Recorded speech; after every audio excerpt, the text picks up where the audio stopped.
माननीय अध्यक्ष जी, देश की सुरक्षा, देश के अर्थतंत्र को मजबूत करने के लिए मैन्युफैक्चरिंग और व्यापार फिर से एक बार देश की शिक्षा प्रणाली को पूरी दुनिया में स्वीकृति देने के लिए हमारी यूनिवर्सिटियों को वैश्विक बनाने का रास्ता प्रशस्त करने के लिए इस देश में R&D के लिए एक मजबूत नींव डालने के लिए और इस देश को दुनिया में 2047 में सर्वोच्च बनाने के लिए ये बहुत जरूरी बिल और इस बिल को ठीक तरह से पढ़कर सबने अपनी अपनी पार्टी की नीतियों के अनुसार इस पर अपना मत व्यक्त किया है। मनीष जी से लेकर कुल 30 सदस्यों ने अपने विचार इसमें रखे हैं। मान्यवर, बिल लाने का मुख्य मुद्दा वो है कि इमिग्रेशन एक प्रकार से आइसोलेटेड मुद्दा नहीं है। देश के कई मुद्दे इसके साथ जुड़े हुए हैं और कई प्रकार के मुद्दे डायरेक्टली नहीं तो इनडायरेक्टली इसके साथ जुड़ते हैं। हमारे देश की सीमा में कौन आता है, कब आता है, कितनी अवधि तक आता है और किस उद्देश्य तक आता है, ये जानने का अधिकार इस देश की सुरक्षा के लिए बहुत जरूरी है और ये कोई नया विचार नहीं है। आगे मैं बताऊंगा, कई सालों से अधिकार अलग अलग कानूनों में चित्रे पड़े थे।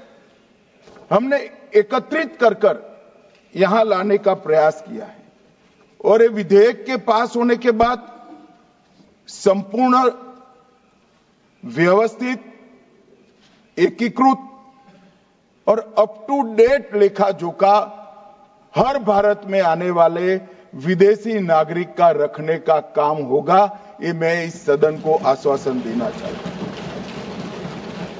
और इसके माध्यम से ही देश का विकास भी हम सुनिश्चित कर पाएंगे। जो देश को विकसित करने के लिए आते हैं, व्यापार के लिए आते हैं, शिक्षा के लिए आते हैं, R&D के लिए आते हैं, वो सबका मैं स्वागत करता हूं और सुरक्षा को जो खतरे में डालेंगे उन पर हमारी कड़ी नजर भी होगी, निगरानी भी होगी। तो दोनों दृष्टि से मान्यवर, ये बिल एक प्रकार से हमारे सभी उद्देश्यों की परिपूर्ति करने वाला है और ये आज की बात नहीं है मान्यवर। चिर पुरातन काल से हमारे उपनिषदों ने वसुधैव कुटुंबकम का नारा पूरे विश्व में, जब कच्चा मांस खाते थे, वस्त्र पहनने का ज्ञान नहीं था, ऐसी अवस्था में दुनिया की कई सभ्यताएं जीती थी, तब हमारे मनीषियों ने उपनिषद का वसुधैव कुटुंबकम का कंसेप्ट हमसे सामने रखा। कई बार लोग सवाल उठाते हैं, ज्यादातर सामने की बेंच में बैठे हैं, कि अंतर्राष्ट्रीय कन्वेंशन के हम सिग्नेटरी क्यों नहीं। मैं आज इस बात का भी जवाब देना चाहता हूं कि अंतर्राष्ट्रीय कन्वेंशन को भारत ने सिग्नेटरी होने की जरूरत क्यों नहीं, क्योंकि भारत का ट्रैक रिकॉर्ड प्रवासियों के बारे में 5000 साल से स्पॉटलेस रहा है। इसलिए कोई पृथक शरणार्थी नीति की आवश्यकता नहीं।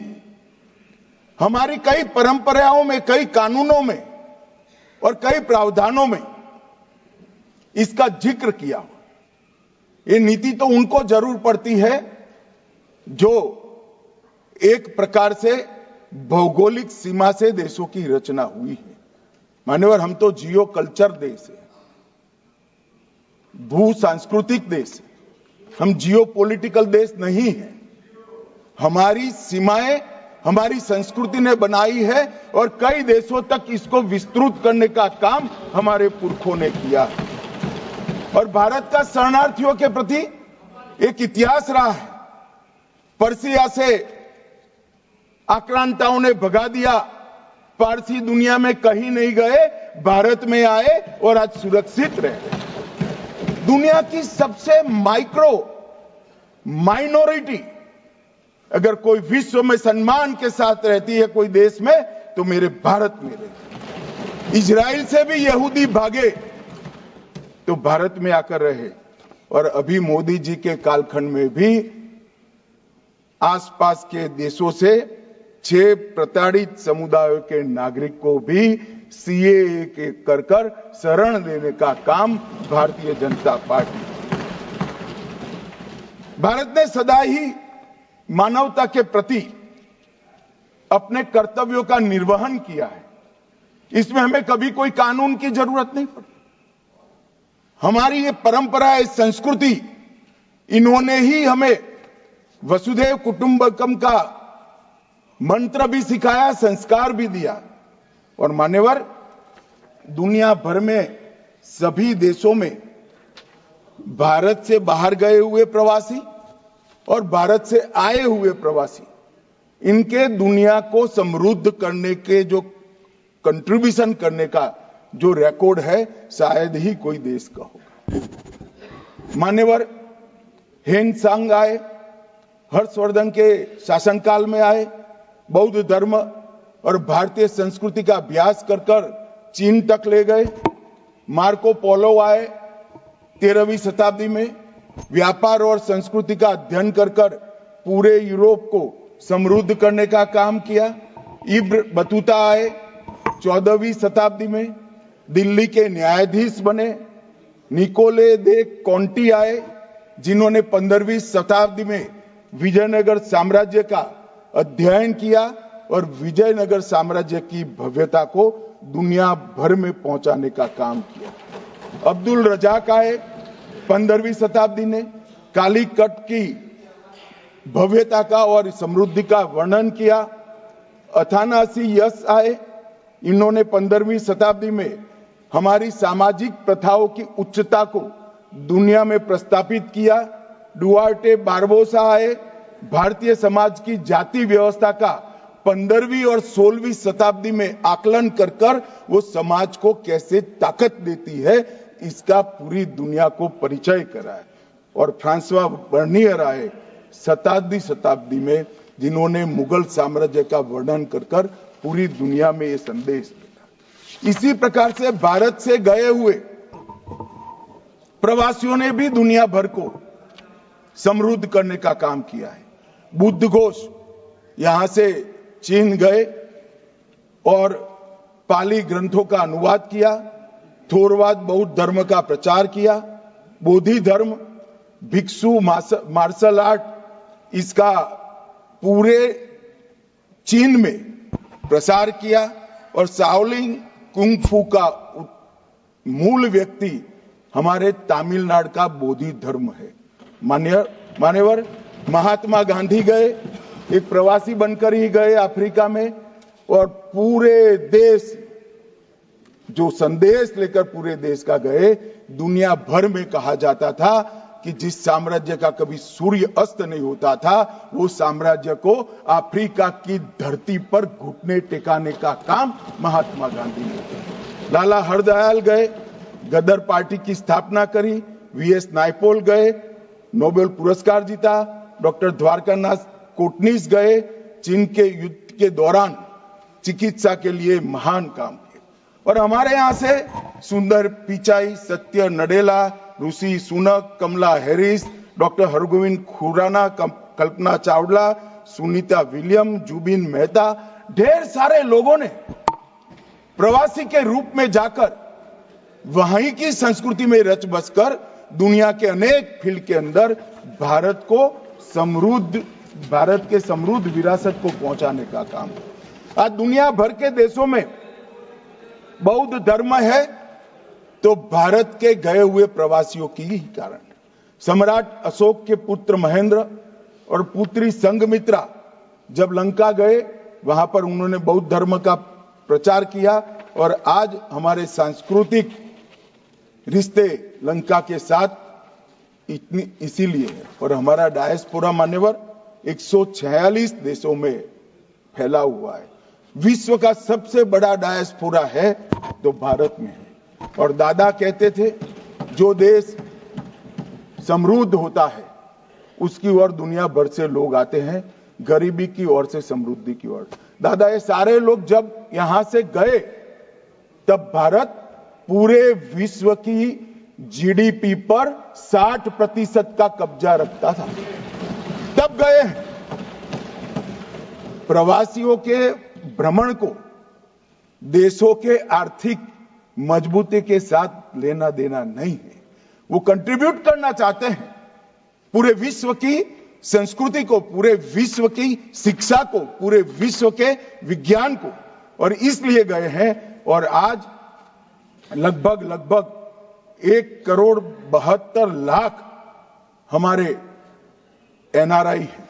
मान्यवर, इतना बड़ा डायस्पोरा और कोई देश का नहीं है। और इस सबके सुचारू रूप से आना जाना और उनकी सारी चिंताओं के निराकरण के लिए मैं आज ये बिल लेकर आया हूं। मान्यवर, आज हम सब जानते हैं कि विश्व छोटा हो गया है और ये 10 साल में हमारा अर्थतंत्र 11वें नंबर से 5वें नंबर पर पहुंचा है। पूरी दुनिया के अर्थतंत्रों की सूची में भारत एक ब्राइट स्पॉट बनकर उभरा है। भारत मैन्युफैक्चरिंग का हब बनने जा रहा है। उस वक्त हमारे यहां विश्व भर के लोगों का आना बड़ा स्वाभाविक है। हमारे इमिग्रेशन का स्केल और साइज दोनों मान्यवर बहुत बड़ा है और इसके साथ साथ शरण लेने की जगह अपने निहित स्वार्थ और देश को असुरक्षित करने वालों की संख्या भी बढ़ी है। अगर ये दोनों को संतुलित करना है, जो यहां सुचारू रूप से अपने देश के कानून के हिसाब से भारत की व्यवस्था को कंट्रीब्यूट करने के लिए आते हैं, व्यापार के लिए आते हैं, शिक्षा के लिए आते हैं, R&D के लिए आते हैं, लीगल सिस्टम को मजबूत करने के लिए आते हैं, वो सभी का स्वागत है मान्यवर। मगर मैं इतनी ही दृढ़ता से कहना चाहता हूं, चाहे रोहिंग्या हो, चाहे बांग्लादेशी हो, अगर यहां अशांति फैलाने के लिए आता है तो बड़े कठोरता के साथ उनके साथ मान्यवर व्यवहार। इसलिए ये नीति में उदारता के साथ साथ कठोरता की भी आवश्यकता है। हृदय में करुणा, संवेदना और देश के खतरों के प्रति सजगता दोनों रखकर, एक साथ रखकर ये नीति बनाई गई है। और ये दृढ़ प्रवासन नीति जो है हमारी मान्यवर, आज ये लेकर मैं आपके सामने उपस्थित हुआ हूं। मान्यवर,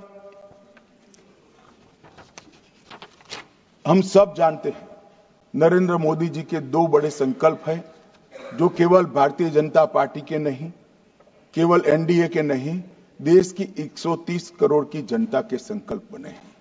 पहला संकल्प है 2027 तक विश्व की तीसरी सबसे बड़ी अर्थव्यवस्था बनना और दूसरा संकल्प है 2047 तक पूर्ण विकसित राष्ट्र बनना। मान्यवर, मैं मानता हूं कि दोनों ही लक्ष्यों की पूर्ति के लिए सरल, सुदृढ़ और समसामयिक कानून की व्यवस्था अनिवार्य है। और इसीलिए हमने ढेर सारे कानून, ऐतिहासिक बिल इस सदन में 10 साल में आए।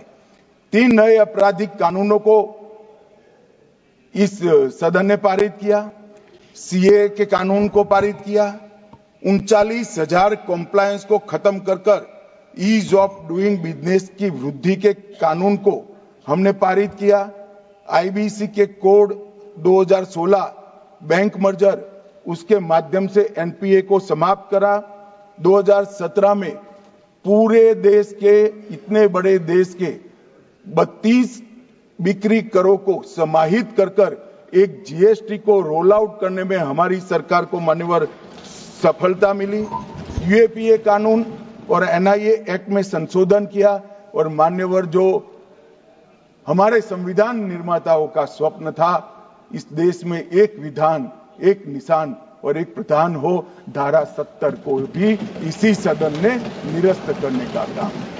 ये 10 साल के अंदर हर क्षेत्र के हर कानून को हमने मजबूत करने का काम किया है। आज मैं जब यहां आया हूं तब ये बिल को लेकर आया हूं, तो इस बिल के हमारे तीसरे नंबर के अर्थतंत्र बनाने का स्वप्न भी इससे पूरा होने वाला है। नई शिक्षा नीति में हमारी यूनिवर्सिटियों को ग्लोबल यूनिवर्सिटी बनाने का स्वप्न भी इससे पूरा होने वाला है। अनुसंधान के क्षेत्र में R&D करने वाले सारे लोगों को यहां उदार मन के साथ, विश्वसनीयता के साथ काम करने का भी एक अच्छा माहौल मिलने वाला है। इस देश को विश्व भर में खेलों का एक उत्कृष्ट केंद्र बनाने का स्वप्न भी पूरा होने वाला है। यहां पर मीडिएशन और आर्बिट्रेशन का अंतर्राष्ट्रीय केंद्र भी बनने वाला है और इंफ्रास्ट्रक्चर के लिए भी ढेर सारे क्षेत्रों में यहां अनुसंधान की शुरुआत होगी। इसके लिए ये बिल बहुत अच्छा एक प्रकार से माहौल पूरा करेगा। मान्यवर, ऐसा नहीं है कि अभी कोई व्यवस्था नहीं है। अभी 4 अधिनियमों में ये पूरी व्यवस्था छूट-फूट बटी हुई है। 4 अधिनियमों में कई सारी व्यवस्थाओं का ओवरलैपिंग भी है और 4 अधिनियम होने के बावजूद भी कई सारे छिद्र भी रह चुके हैं। ये एक ही विधेयक ये 4 अधिनियमों को निरस्त कर एक कानून आएगा जो सारे छिद्रों को भरने का काम भी करेगा और जो रिपीटेशन है उसको भी समाप्त कर देगा।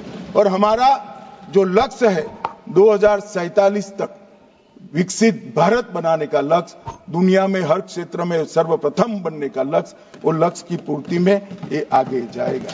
मान्यवर, 2047 के हमारे लक्ष्य के अंदर एक सशक्त अप्रवासन नीति का बहुत बड़ा महत्व है और ये जो विधेयक है अप्रवासन एवं विदेशियों विषयक विधेयक 2025, ये हमारी प्रणाली को सिंप्लीफाई करेगा, स्ट्रीमलाइन भी करेगा, सिस्टमेटिक बनाएगा और सुरक्षित मतलब सिक्योर भी करेगा।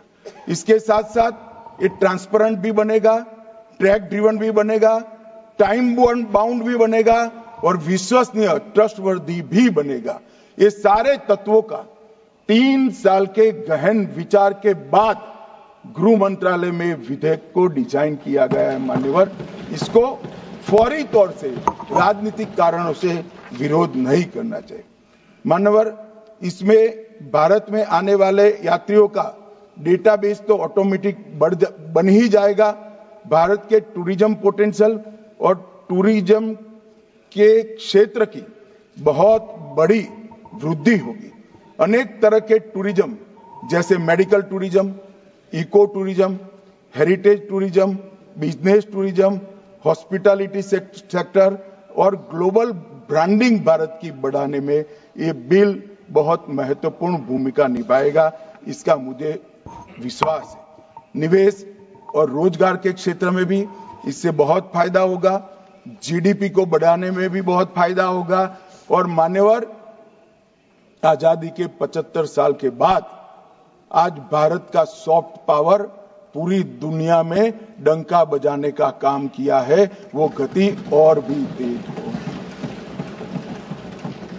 जब मैं सॉफ्ट पावर की बात करता हूं तब हमारा योग, हमारे उपनिषद, हमारे वेद, हमारी आयुर्वेद और हमारी ऑर्गेनिक खेती की सिस्टम, ये आज पूरी दुनिया इसके पर बड़ी आशा की नजरों के साथ देख रही है। रोगों का दमन करने की जगह रोग न हो ऐसा मानव शरीर बनाना, ये हमारा बहुत पुराना विचार था, जो आज पूरी दुनिया को आकर्षक लगता है कि रोग होने के बाद इसका दमन करने की जगह इसको आने ही न दे, इस प्रकार की जीवन पद्धति को विकास करेगा। सुरक्षा के दृष्टिकोण से विदेश से ड्रग कार्टेल, घुसपैठियों की कार्टेल और हथियारों का और एक प्रकार से देश के अर्थतंत्र को खोखला करने वाला हवाला व्यापार करने वाले ये सभी को इसके अंदर हम समाप्त करने की भी व्यवस्था एक प्रकार से करेंगे। और मान्यवर, ये जब मैं विधेयक लेकर आया हूं तब मैं इस महान सदन को बताना चाहता हूं कि 4 विधेयक को जिसको ये रिप्लेस करेगा, उसके पासपोर्ट एक्ट में यात्रा दस्तावेजों की पासपोर्ट और वीजा की जो आवश्यकता है इसको पुख्ता करेगा। विदेशियों का पंजीकरण अधिनियम 1939 उसको भी और पुख्ता करेगा। विदेशी अधिनियम 1946 इसको अवैध रूप से रह रहे विदेशियों को प्रतिबंधित करने का केंद्र में रखकर कानून को अंदर बदलाव किया गया है। और कुछ विशेष रोजगार के क्षेत्र में या विशेष गतिविधियों से में भारत को भागीदार बनाने की दृष्टि से जो आते हैं उनके लिए व्यवस्था भी की है। कानूनी प्रावधानों के साथ साथ उल्लंघन पर दंडात्मक कार्यवाही भी हमने इसके अंदर समाहित करी है। और अप्रवास अधिनियम 2002 इसमें विदेशियों को लाने में वाहकों की जिम्मेदारी बिल को भी हमें इसमें थोड़ा परिवर्तित कर पुनः स्थापन किया है। मान्यवर, ये तीनों बिल 1920, 1939 और 1946 ये देश आजाद होने के पहले ब्रिटेन की पार्लियामेंट में बने थे। आज हमारी पूरी अप्रवासन नीति नए भारत की नई पार्लियामेंट के अंदर बनने जा रही है। एक ऐतिहासिक बात, हमारे देश की इतनी महत्वपूर्ण नीति जो देश की सुरक्षा भी सुनिश्चित करती है, व्यापार भी सुनिश्चित करती है, विकास भी सुनिश्चित करती है, वो विदेश की पार्लियामेंट में बनी थी और विदेश के सांसदों ने इस पर हमारे भले की चिंता की थी। आज कम से कम 30 सांसदों ने इस पर अपना कमेंट दिया, इसमें एक भी विदेशी नहीं है और पार्लियामेंट भी हमारी है। मान्यवर, ये हमारे लिए गौरव की बात है। मान्यवर, ये प्रथम और द्वितीय विश्व युद्ध की आपाधापी में ये बनाया गया था और अंग्रेज सरकार के हितों के रक्षण के लिए बनाया गया था। ये एक विकसित भारत की स्पर्धा, एक दौड़ शुरू होने के बाद अमृत काल के प्रथम चरण में बनाया गया है और भारत के हितों के लिए मान्यवर इसको बनाया गया है। ये चारों नियमों में अंतर्निहित निरंतरता और उद्देश्यों की समानता के साथ ढेर सारे ओवरलैपिंग थे, इसको हमने कम किया है। एजेंसियों के बीच में समन्वय की कमी को भी समाप्त किया है। डेटा प्रबंधन और सत्यापन दोनों की जटिलता को भी हमने समाप्त कर दिया है और दस्तावेजीकरण की दोहरी प्रक्रिया को भी हमने समाप्त कर दिया। कानूनों के बीच में जो विरोधाभासी प्रावधान थे, जो एक कानून में ठीक थे दूसरे कानून में ठीक नहीं थे, वो समाप्त कर अधिकारों के क्षेत्र की स्पष्टता भी हमने कर दी है। यात्रियों और अधिकारियों के लीगल कंफ्यूजन को एक साथ एक ही बिल चारों बिल के लीगल कंफ्यूजन को, कानूनों के लीगल कंफ्यूजन को समाप्त कर देगा और एक ही अपराध के कई दंड कई जगह पे अलग अलग कानून में थे, इसको भी स्ट्रीमलाइन कर एक ही कानून में लाया गया है। मान्यवर, ये व्यापक कानून अनुपालन के बोझ को भी बहुत हल्का करेगा। मान्यवर, मैं इस बिल की मुख्य प्रावधानों पर बात करना चाहता हूं। भारत में प्रवेश, ठहरने और बाहर जाने के लिए वैध यात्रा दस्तावेजों की अनिवार्यता को हमने आवश्यकता यहां पर ठीक कर दी। अप्रवासन ब्यूरो का गठन हुआ है। भारत में प्रवेश और ठहरने की अनिवार्यता आवश्यकताओं का उल्लंघन करने वाले किसी भी व्यक्ति को गिरफ्तार करने की शक्तियां भी इस कानून के अंदर हमने दी। भारत से किसी विदेशी को हटाने की भी शक्तियां दी। आवास, विश्वविद्यालयों, शैक्षणिक संस्थानों, अस्पतालों, नर्सिंग होम आदि के नियामकों द्वारा विदेशी अगर वहां पर पढ़ता है, अस्पताल में दाखिल होता है, तो इसकी सूचना ऑनलाइन ही देनी है। भाई जब आप केस बना रहे हो तो ऑनलाइन एक सूचना देने में क्या आपत्ति है? कोई कहां रह रहा है इसका ट्रैक तो रहना चाहिए। और विदेशियों को भारत में लाने वाले वाहकों की बाध्यता को भी यहां सुस्पष्ट कर दिया गया है और उल्लंघन के लिए दंडात्मक प्रावधान भी किए गए हैं और कुछ अपराधों को कंपाउंडिंग कर सरल भी बनाया गया। एक प्रकार से आज के समय के अनुकूल प्रावधान बनाने का खुले मन के साथ यहां पर काम किया गया है। मान्यवर, जो प्रावधान हटाए गए विशेषकर राष्ट्रमंडल देशों की जगह निर्दिष्ट देश रखा है। किसी भी देश के नागरिक के रूप में इसको निर्दिष्ट किया जा सकता है, वो धारा 33 में हम लेकर आए हैं। पासपोर्ट अधिनियम 1920 में एक से अधिक बार उल्लंघन पर दोहरी सजा थी, अब इसको हमने बदला है और विधेयक में विभिन्न अपराधों के लिए बढ़े हुए वित्तीय दंड को कंपाउंडिंग का प्रावधान भी हमने मान्यवर किया है। अप्रवास एवं विदेशी विषयक विधेयक में मौजूदा कानूनों का एकीकरण और सरलीकरण किया है और उसको बहुत स्टडी के बाद समेकित, संक्षिप्त, सरल और ठोस बनाने का काम किया है। 4 कानूनों में कुल मिलाकर 45 धाराएं थी, अब इस विधेयक में 36 धाराएं रहेगी, 26 पुरानी और 10 नई। 36 धाराओं के अंदर ही हमारा प्रवासन का ये पूरा लेखा जोखा मान्यवर दिया जाएगा। मान्यवर, मैं जब सदस्यों के जवाब दूंगा तब बहुत सारी धाराओं के बारे में बात आ जाएगा। इसमें मैं विशेष कहना नहीं चाहता मगर कुछ जरूर बताना चाहता हूं। धारा 3, इसमें प्रवेश निषेध का प्रावधान है, कुछ सदस्यों ने इसका विरोध भी किया। राष्ट्रीय सुरक्षा या सार्वजनिक स्वास्थ्य के लिए खतरा पाया जाएगा, उसको प्रवेश की अनुमति नहीं दी जाएगी। माननीय देश धर्मशाला नहीं है, जो चाहे जिस उद्देश्य से चाहे यहां आकर रह जाएगा, ऐसा नहीं होगा।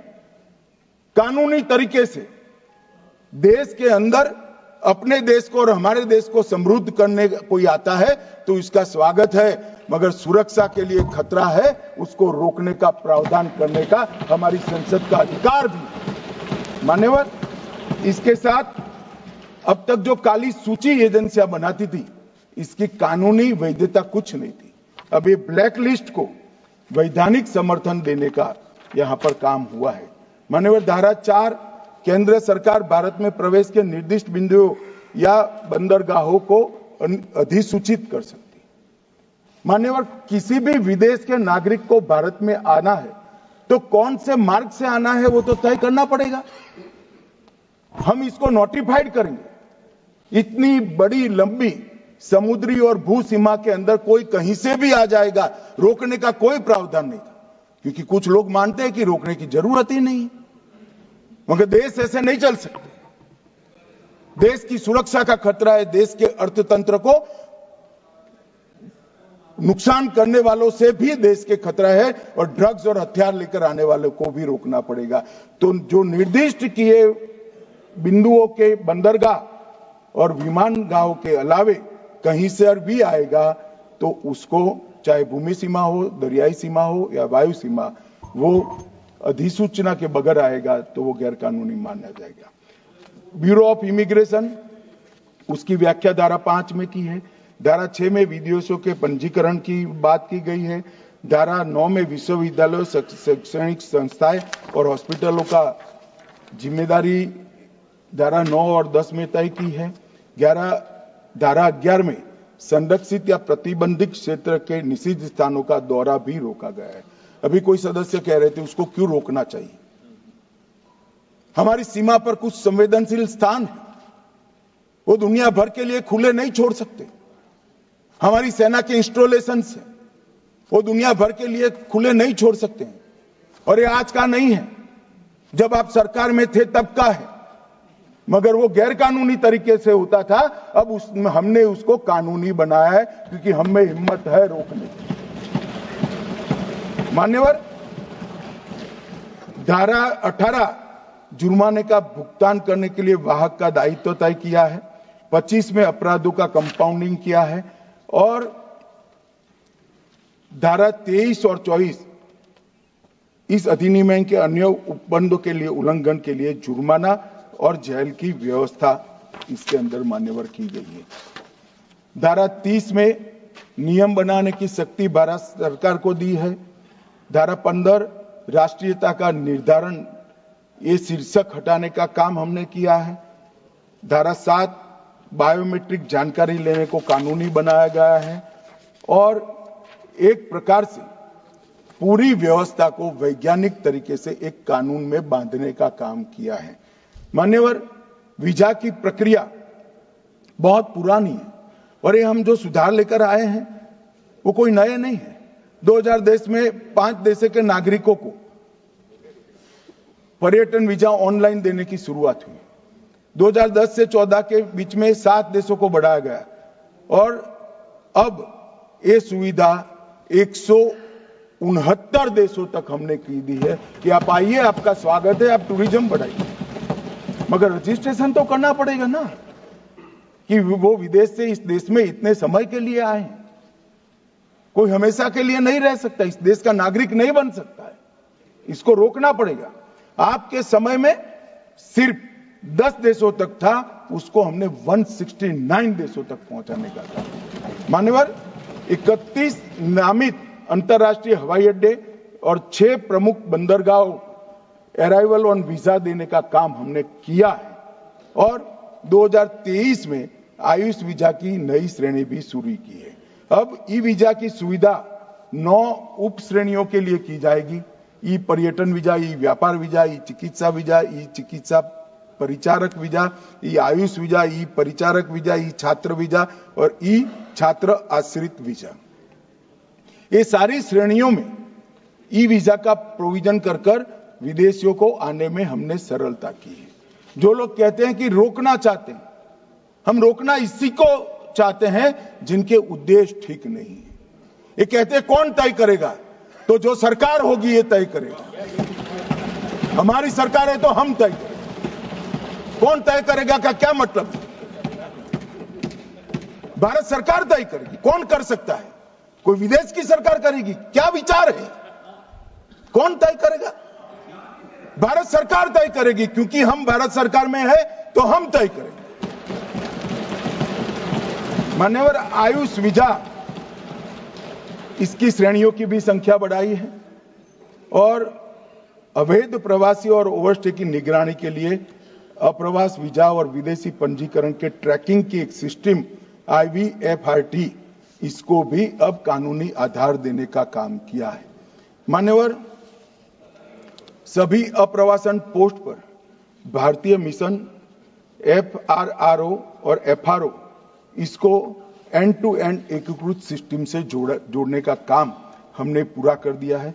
देश भर के 750 से ज्यादा जिलों में DPM जिला पुलिस मॉड्यूल पोर्टल भी हमने शुरू कर दिया है, जो फॉरेनर्स आइडेंटिफिकेशन पोर्टल के नाम से जाना जाता है।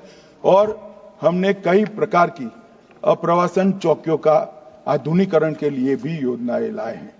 अब उसकी संख्या बढ़कर 114 हो गई है मान्यवर, और एक जमाने में 4 से 5 मिनट लगता था, अब 1.5 से 2 मिनट लगता है। और FTITTP फास्ट ट्रैक अप्रवासन विश्वसनीय यात्री कार्यक्रम, ये 8 प्रमुख हवाई अड्डों पर लागू किया है, जिसमें सिर्फ ऑनलाइन 30 सेकंड में आपका घर से भरकर आते हो तो 30 सेकंड जो जाने का समय होता है वो भी होता है। इन्होंने कहा कि भाई इससे प्रवासियों की संख्या कम होगी। मान्यवर, 2014 में अप्रवासन चौकियां 83 थी, अब 114 है। हमने 37% बढ़ाया है। ICP काउंटर 743 थे, आज 2278 है, 206% बढ़ाया है। भारत में आने वाले व्यक्ति कांग्रेस के शासन के समय में 2,49,00,000 थे। ये 10 साल में 2024 के अंतिम साल में 14 में 2,49,00,000 थे, ये 2024 में 4 करोड़ लोग भारत में आए हैं। भारत से बाहर जाने वाले व्यक्ति 2,59,00,000 थे, अब 4,11,00,000 लोग बाहर गए हैं। और टोटल करें तो 5,08,00,000 आवाजाही थी, अब 8 करोड़ 12 लाख हुई है, 59% की वृद्धि। और किसी भी एक दशक में ये वृद्धि सबसे बड़ी है। और सबसे बड़ी नहीं, सब दशक का अगर हिसाब किताब करते हैं तो बहुत बड़ी वृद्धि, 50% से ज्यादा वृद्धि एक ही दशक में हुई है। और ये हमें कह रहे हैं कि इससे कम होगा। माननीय, हम कम करना नहीं चाहते हैं, मगर जिनके उद्देश्य ठीक नहीं है उसको तो जरूर रोकना पड़ेगा, क्योंकि देश की सुरक्षा के साथ ये जुड़ा हुआ है। मान्यवर मनीष तिवारी जी ने प्रश्न उठाया कि धारा 3(1) का दूसरा प्रावधान अप्रवास अधिकारी के निर्णय के विरुद्ध अपील तंत्र प्रदान करने में विफल रहता है। मान्यवर, पहले से ही हमारे कानूनों में विदेशी नागरिकों को प्रवेश से वंचित रखने का अधिकार अधिकारियों के पास ही था। वीजा धारक को देश में किसी एक निश्चित बिंदु तक जाने देने का अधिकार भी अधिकारियों के पास ही था। किसी विदेशी को प्रवेश से वंचित करने का अधिकार भी मनमानी करेगा उनका डर है, मगर ऐसा होगा नहीं, क्योंकि इसको रोकने से पहले कई प्रकार की एजेंसियों के इनपुट के आधार पर ही रोका जा सकता है। पहले ऐसी कोई प्रथा नहीं थी 14 तक। हमने 14 के बाद आकर 2019 में एक प्रथा बनाई है। किसी को भी रोकना है तो ये 24 बिंदु का 360 डिग्री जांच कर ही रोका जा सकता है। उसको हमने इतने खुले अधिकार नहीं दिए। एक सदस्य ने कह दिया मान्यवर कि कांस्टेबल कक्षा का अधिकारी यह निर्णय करेगा। मैं सदस्यों को कहना चाहता हूं, निर्णय कांस्टेबल कक्षा का अधिकारी तो इस देश में फांसी की सजा वाले क्रिमिनल कानून का इन्वेस्टिगेशन भी एक हेड कांस्टेबल ही करता है, मगर एक नियम के तहत करता है। उस पर सुपरवाइजरी अथॉरिटी है, इसके ऊपर कोर्ट है, इसके ऊपर हाई कोर्ट है, इसके ऊपर सुप्रीम कोर्ट है। मान्यवर, तो फिर हम सबको भी क्या अधिकार प्राप्त है? संविधान बना, संविधान ने संसद सदस्य को व्याख्या की, हम चुनाव लड़े, जीत कर आए, कोई मंत्री बना, कोई विपक्ष का नेता बना, हम भी तो एक ही नागरिक है। मान्यवर, इस प्रकार के सवाल कैसे उठाए जा सकते हैं? ये कानून के तहत व्यवस्था है और किसी को कानून को हाथ में लेने का अधिकार नहीं है। मान्यवर, इस तरह से सोचने से, और अपील की बात करते हैं, ना अमेरिका में है, ना इंग्लैंड में है, ना जर्मनी में है, ना फ्रांस में है, कहीं पर अपील का अधिकार नहीं। कैसी अपील? कोर्ट में जाइए। देश की सुरक्षा का जहां प्रवास सवाल होता है और सारी एजेंसियों के परामर्श के बाद अगर किसी को रोकते हो, इसमें आपत्ति है, तो कोर्ट ही एकमात्र शरण होता है। इसकी कोई अपील वपील हो नहीं सकती मान्यवर। और मैं मानता हूं इसमें संविधान दत्त अधिकारों का कहीं पर भी उल्लंघन नहीं होता है। मान्यवर, इन्होंने कहा डैमेज पासपोर्ट का विवरण नहीं है। मनीष जी, आप इतने बड़े लॉयर हो, ये विवरण रूल्स में बनता है, क्योंकि डैमेज पासपोर्ट की व्याख्या अलग अलग प्रकार की घटनाओं के कारण निरंतर बदलती रहती है। एक प्रकार से पहले पानी में डूबकर पासपोर्ट हो गया, ये सारी घटनाएं जैसे ही होती है रूल्स बदले जा सकते, एक्ट नहीं बदला जाता। इसलिए हमने सेक्शन 30 में रूल्स बनाने के अधिकार दिए हैं। क्लॉज 33 कुछ विदेशियों पर लागू होता है, कुछ विदेशियों पर नहीं होता है। तो भारत के भले के लिए आता है, उस पर लागू नहीं होगा, और भारत को सुरक्षा को खतरा है, उन पर लागू होगा। बड़ी सरल बात है, इसमें क्या आश्चर्य होता है? मेरी समझ में नहीं आता है मान्यवर। सुधाकर सिंह जी ने भी इसी प्रकार के कुछ मुद्दे उठाए। विश्वविद्यालय और अस्पतालों पर बड़ा बोझ आ जाएगा। कोई बोझ नहीं आएगा। आज कोई विश्वविद्यालय ऐसा नहीं है जिसको ऑनलाइन इंफॉर्मेशन देने में तकलीफ हो। बिल भी ऑनलाइन बनता है, फीस भी ऑनलाइन स्वीकारी जा सकती है, तो एक रिपोर्ट ऑनलाइन नहीं भेज सकते कि मेरे विद्यालय में इतने विदेशी लोग पढ़ाते, इतने विदेशी लोग पढ़ते हैं। क्या आपत्ति है? क्यों छुपाना है? ये जानकारी लेने का भारत सरकार का अधिकार है मान्यवर, और ये तो देनी ही चाहिए मान्यवर। इसके साथ श्री सुखदेव भगत, उन्होंने बंगाल की बात की कि बीएसएफ घुसपैठियों को रोकने के लिए अक्षम है। मान्यवर, मैं आज बड़ा गंभीर उन्होंने आरोप लगाया है भारत की। मान्य सदस्यों, सभा की सहमति हो तो सभा की कार्रवाई इस विषय की समाप्ति तक बढ़ा दी जाए। माननीय गृह मंत्री जी। मान्यवर, आज मैं कई बार अलग अलग भाषणों में, अलग अलग जलसों में ये विषय उठा जाता है, बांग्लादेशी घुसपैठियों के लिए बीएसएफ क्या कर रही है, सेना क्या कर रही है। मैं आज वास्तविकता इस देश को बताना चाहता हूं और मैं ऐसा करता हूं कि तृणमूल कांग्रेस के सारे लोग सदन को छोड़कर नहीं जाएंगे, ध्यान से सुनेंगे। मान्यवर, हमारी बांग्लादेश के सटी हुई सीमा, अब सुनिए भाई, हमारी बांग्लादेश से सटी हुई सीमा 2216 किलोमीटर है। उसमें से 1653 किलोमीटर बाढ़ बन चुका है, बाढ़ के पास वाला रोड भी बन चुका है और चौकियां भी बन चुकी है। शेष फेंसिंग की लंबाई है 563 किलोमीटर। 563 किलोमीटर सीमा आज भी खुली है और शेष फेंसिंग जो 563 किलोमीटर है उसमें 112 किलोमीटर फेंसिंग ऐसी है, बॉर्डर ऐसी है जिसमें बॉर्डर फेंसिंग व्यवहारू नहीं, नाले हैं, नदियां हैं, ऊंची नीची पहाड़ियां हैं, जहां 112 किलोमीटर में फेंसिंग हो ही नहीं सकता और 450 किलोमीटर जहां फेंसिंग होता है वहां बाकी है। अब मैं वो बताना चाहता हूं कि क्यों बाकी है। ये 450 किलोमीटर के लिए मान्यवर, मैंने डीओ लेटर लिखकर 10 रिमाइंडर करे हैं, बंगाल सरकार भूमि नहीं देती। मान्यवर, ये 450 किलोमीटर के लिए गृह सचिव बंगाल के मुख्य सचिव के साथ 7 मीटिंग करे, ये भूमि नहीं देते हैं। मान्यवर, जहां फेंसिंग लगाने जाते हैं सत्ताधारी पार्टी का कैडर आकर हुड़दंग करता है, धार्मिक नारे लगाता है। और मान्यवर, मैं कहना चाहता हूं कि ये 450 किलोमीटर फेंसिंग रुकी है तो केवल और केवल बंगाल सरकार की दया की दृष्टि घुसपैठियों के पर जो है इसके कारण। और मान्यवर, इससे आगे ये 450 किलोमीटर शायद ये भाषण सुनकर ममता जी भूमि दे भी दे तो हम खत्म कर देंगे, फिर भी 112 किलोमीटर खुली सीमा रहती है। मान्यवर, जब आप 2000 किलोमीटर बाढ़ बना देते हो और 112 किलोमीटर नहीं बनाते हो तो कई बार तो ये 2000 किलोमीटर के कोई मायने नहीं। आदमी को घुसने के लिए कितनी जगह चाहिए। तो 112 किलोमीटर जो नदी है, नाले हैं, एक कठिन भौगोलिक परिस्थिति है, वहां से लोग आते हैं। ये सवाल हमें करते हैं, अभी भी किया कि रोहिंग्या दिल्ली तक आ गए, आपके नाक के नीचे आया।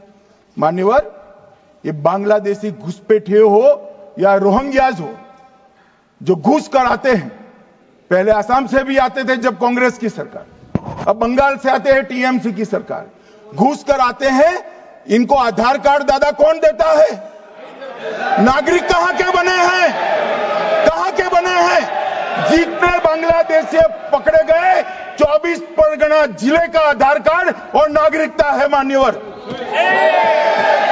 और ये जो आप आधार कार्ड इश्यू करते हो, वो आधार कार्ड लेकर, वो वोटर कार्ड लेकर ये दिल्ली तक आते हैं। आप उनको आधार कार्ड इश्यू न करो, आदमी क्या परिंदा भी पैर नहीं मार पाएगा। और दादा, ये सब चीजें भी लंबे समय चलनी नहीं है। 26 में चुनाव है, बंगाल में कमल खिलेगा और पूरा बंद होगा। मान्यवर,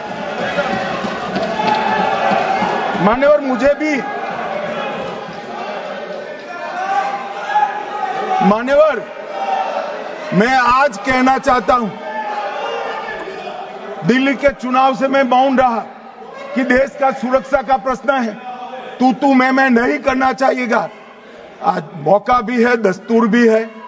इन्होंने सवाल उठाया, मैं बिल भी ये लेकर आया हूं इसलिए मैंने देश की जनता को सत्य बताया है।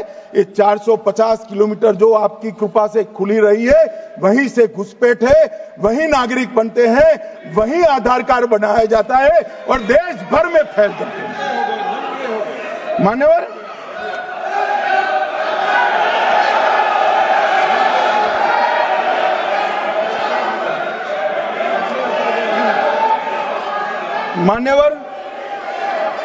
एक सदस्य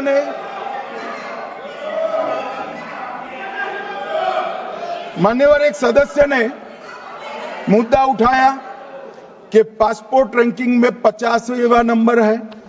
मान्यवर, ऐसा कोई सरकारी सर्वे नहीं है, एक निजी एनजीओ ने सर्वे कर दिया है।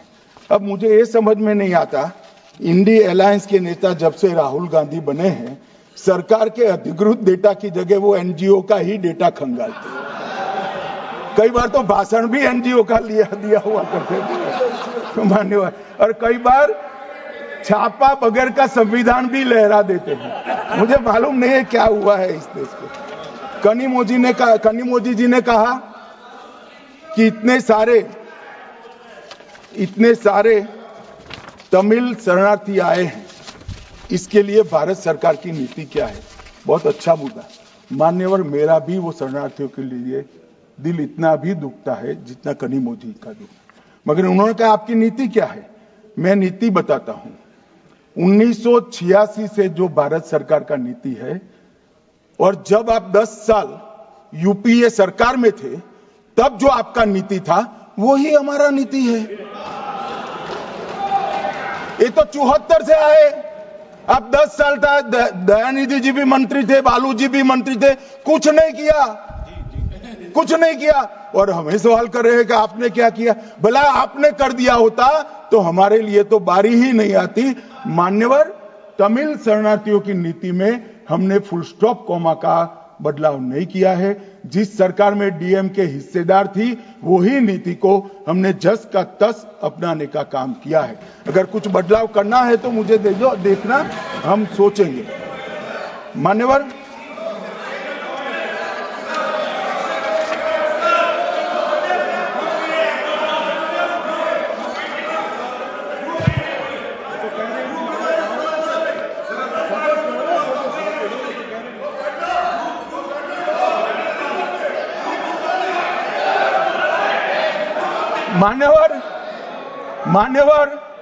मुझे अब तक एडीएमके के सारे एमपी 4 बार मिले अलग अलग समस्या पर, एक में भी तमिल शरणार्थी का जिक्र नहीं। और कहते हैं डू समथिंग। भाई, आप तो कहते हैं, हमने तो आपकी नीति पर चले, हम माने ये सच्ची होगी। अभी भी आप दीजिए, हम सोचेंगे इस पर।